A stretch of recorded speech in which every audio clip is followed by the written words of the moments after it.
Vince Peterson is Vice President of Overseas Operations with U.S. Wheat Associates, a wholly farmer-owned organization whose purpose is to promote the export of wheat internationally. At Wheat U in Wichita, Kansas on August 5th, Peterson explained the focus of U.S. Wheat's efforts.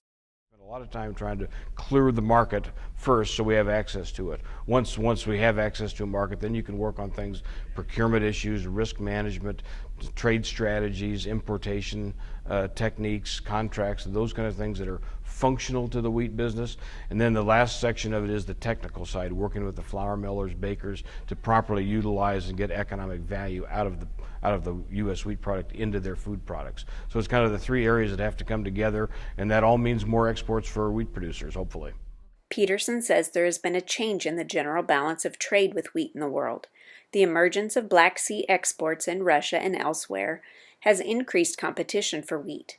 The Middle East, Mediterranean, and Eastern Europe used to be very big markets for the U.S., but competition has changed the market considerably.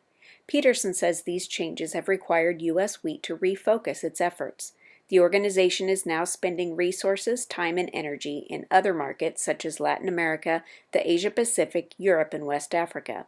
He explains there are still golden opportunities available to U.S. wheat producers. Golden opportunities kind of come and go a little bit year to year, depending on local environments, production, trade environments. So we had two examples in this year that's just completed.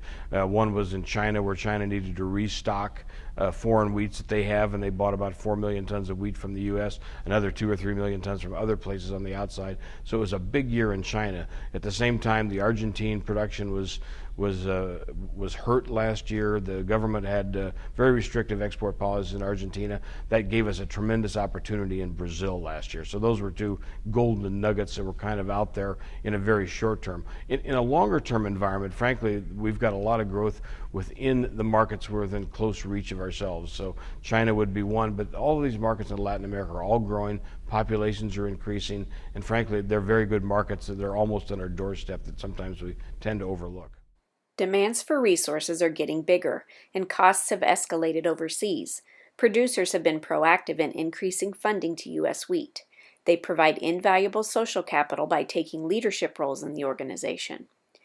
Peterson says this is a big role for producers beyond just growing the crop, and he remains optimistic about the future.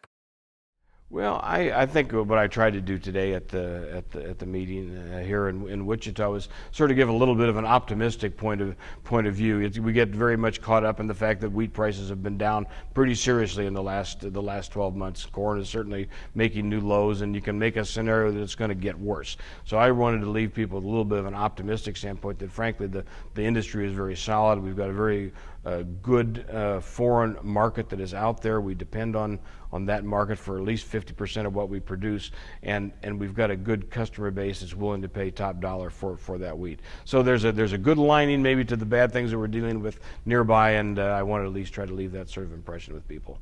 For more information about Wheat U, sponsored by High Plains Journal and Bear Crop Science, and to read the complete stories, go to www.wheatu.com.